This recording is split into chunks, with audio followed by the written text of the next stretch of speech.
Welcome to Sneha TV. RK Roja గత కొన్ని రోజులుగా మనం మీడియాలో తక్కువగా వినపడుతూ ఉంది. ఇంతకుముందు చాలా ఎక్కువగా వినిపించేటువంటి రోజా పేరు ఇప్పుడు ఈ మధ్య వినిపించట్లేదు. అలాంటిది నిన్న ఒక న్యూస్ మీలో ఆమె మళ్ళీ న్యూస్లోకి వచ్చింది. ఆ విషయం ఏంటి అనేది దాసరి విజయం గారితో మాట్లాడి తెలుసుకుందాం. విజయం గారు, రోజక్క గారు ఏమిటి ఈ మధ్య అసలు లేదు, అట్లే మన మాజీ సీఎం జగన్ గారి పక్కన కూడా కనిపించట్లేదు. పులివెందుల్లో కానివ్వండి, వాళ్ళ రాజశేఖర రెడ్డి గారి 175వ జన్మదిన సందర్భంగా కూడా ఎక్కడ కనిపించలేదు. అంతకుముందు ఎక్కడ చూసినా ఆమె కనిపిస్తూ ఉండేది. అలాంటిది నిన్న ఒక న్యూస్లో మళ్ళీ వైరల్ అయింది. ఏంటి ఆ న్యూస్ అసలు ఏంటి? బేసిక్గా గెలుపు ఓటములు, గెలుపు ఎంత ఉత్సాహంగా ఉంటుందో ఓటమి అంత భయంకరంగానే ఉంటుంది. ఓకే, ఎలా అంటే అసెంబ్లీకి వెళ్ళినా వాళ్ళ మొహాలు చూడలేక రాకపోవడం, అసలు అసెంబ్లీకే వెళ్ళాలనిపించక నాకు ఒంట్లో బాగాలేదని చెప్పుకోవడం, బయట వేడుకలు వివాహాలకు పిలిచినా సరే వెళ్ళకపోవడం. ఎందుకంటే అక్కడికి వెళ్తే అమ్మో వాళ్ళు కూడా వస్తారా, వద్దు వాళ్ళు నవ్వుతారు, మనం వెళ్ళొద్దు, ఇలాంటివి ఉంటాయి, కామనే. సరే ఈ మధ్య కనబడట్లేదు. అంతకుముందు బాగా హడావిడి చేసే మనిషి ఈ మధ్య కనబడట్లా. ఆవిడ కూడా ఓటమిలో కొంచెం కుంగి ఏదో తన పని ఏదో చూసుకుంటూ అటు ఇటు తిరుగుతుంది. కానీ నువ్వు గెలిచినా రోజావే, గెలవకపోయినా రోజావే కదా జనాలకి. పలానా రోజా వచ్చిందంట అనగానే అవునా అవునా వచ్చిందా, ఫోటో దిగుదాం రండి అని చెప్పేసి పారిశుద్ధ్య మహిళలు ఇద్దరు వచ్చారు, క్లీనింగ్ చేసేవారు. ఉండండి అక్కడే ఉండండి ఇక్కడ దాకా రాకండి, ఆ ఫోటో ఏదో తీవయ్యా అని చెప్పింది. సో పారిశుద్ధ్య మహిళల మీద అంటరానితనం చూపించిన రోజా దగ్గరికి రానివ్వలేదని ఒక వీడియోలు విజువల్స్ కూడా ఉన్నాయి.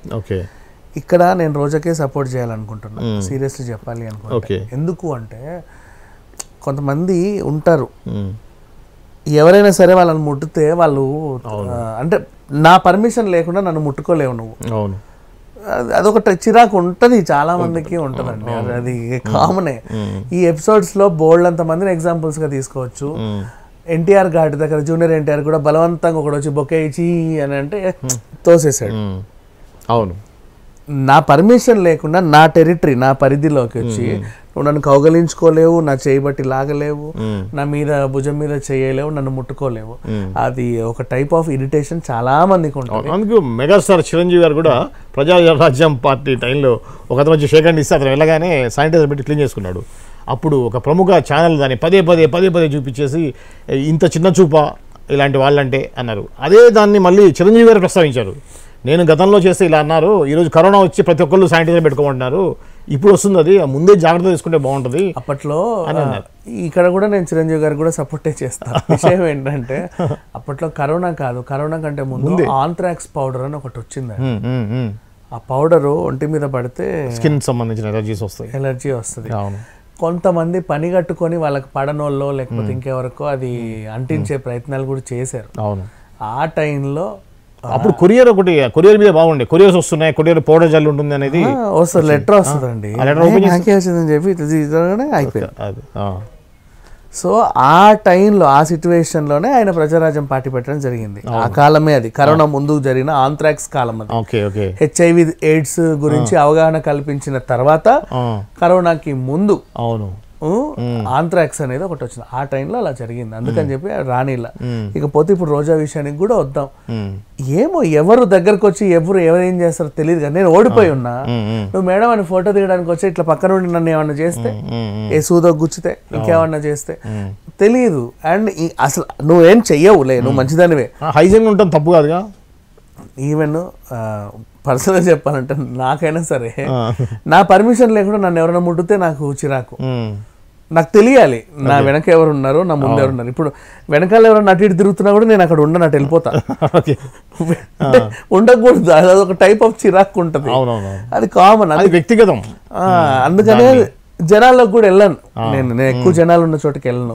ఇప్పుడు గుళ్ళు గోపురాలకు కూడా నేను వెళ్ళను. అంటే భక్తి లేదా కాదు, జనాలు ఉన్న చోటికి పోను. పెళ్ళిళ్ళ పెడాకులకు కూడా నేను పోను, ఎవరైనా అంతే. కానీ కొన్నిసార్లు మనము తిరుపతికో ఎక్కడికో రద్దీ ప్రాంతాలకు వెళ్ళాల్సి వస్తుంది. ఆ టైంలో కూడా మనల్ని మనం కొంచెం కంట్రోల్ చేసుకుంటూ దూరంగా ఉంటాం. మన ఫ్రెండ్స్ చుట్టుపక్కల ఉంటే వాళ్ళతో పాటు వెళ్తాం. వీళ్ళ అంగీకారం నాకు, మీతో పాటు వచ్చాను కాబట్టి వాడు ముట్టినా నాకు ఓకే, ఇంకెవరైనా తాకితే మనకు అదో టైప్ అనిపిస్తుంది. ఆవిడ కూడా అలా ఉండొచ్చు కదా, అంటరానితనం కాదు. ఏ కులమేనిది ఇక్కడ దగ్గర రాకని అనలా, దూరం ఉండాలి అంతే. వచ్చారు ఆవిడ రోజా అనుకుంటే ఇట్లా వచ్చారు. ఉండు అక్కడే ఉండు ఫోటోనే కదా నీకు కావాల్సింది ఇవ్వు. అది జరిగింది సిచ్యువేషన్ అంతే. పాప ఆవిడ ఎమోషన్లోనూ తప్పు లేదు, ఈవిడ అన్నంలోనూ తప్పు లేదు. చూపించే విధానం తప్పు అంతే, అర్థం చేసుకునే విధానం తప్పు. ఓకే అంతేనా? రోజాని ట్రోల్ చేయాల్సిన అవసరం లేదు ఈ విషయంలో. చిచి లేదు, రోజానే కాదు ఎవరిని కూడా. ఇప్పుడు బాలయ్య కూడా పలు సందర్భాల్లో కొంతమంది అభిమాని దగ్గర రాగానే ఈడ్చి కొట్టిన బాలయ్య అంటారు. అభిమాని అట్లా రాడు, వాడు మీద పడి హత్తుకోవాలనుకుంటాడు, వాడు నడిపేయాలనుకుంటాడు. వాళ్ళ హీరో, మరి నా హీరో కథ అంతే. ఇప్పుడు నా అభిమాన ఎమ్మెల్యే మీద పడాలనుకుంటారు, వాడు ఎమోషన్ లోనూ తప్పు లేదు, వీళ్ళ చిరాకులోనూ తప్పు లేదు. ఎంత కాదన్నా వాడు మనిషే, ఈయన మనిషే, రైట్? అదే బాలయ్య విషయంలో చూడండి, ఎంత 5-6 సార్లు కొట్టా కూడా ఎవరు కూడా హర్ట్ అవ్వలేదు. హీరో కొట్టాడు అది తర్వాత సంగతి. కనీసం నా హీరో నన్ను తాకాడు అని తృప్తి పడతారే తప్ప అదేముండదు. మనిషి పర్మిషన్ లేకుండా ఏ మనిషి అయినా సరే ముట్టుకోవద్దు. పైగా మహిళలను అసలు ముట్టుకోకూడదు. వాళ్ళకంటూ ఒక అంగీకారం ఉంటేనే, మనిషి మొగాడైనా ఆడదైనా అంగీకారం ఉంటేనే ఒకరినొకరు తాకాల. హాయ్ అని అంటాడు, నమస్తే, ఓకే, నాకు చేయి కూడా ఇవ్వను, నో డోంట్ డూ దట్. అతను వాడికి కూడా గౌరవం ఇవ్వు, వాడు మనిషి నీలాగా, అంతే కదా. నువ్వు వచ్చి మీద పడ్డంత మాత్రం నిన్ను కౌగిలించుకోవాలని లేదు. ఇది అండి ఆర్కే రోజా సంబంధించి ట్రోల్ అవుతున్నటువంటి న్యూస్ ఏదైతుందో దాని గురించి దాసరి విజ్ఞాన్ గారు వివరించారు. ఇంకో అంశంతో మళ్ళీ కలుద్దాం. అంతవరకు చూస్తూనే ఉండండి Sneha TV. Sneha TV, please like, share and subscribe Sneha TV.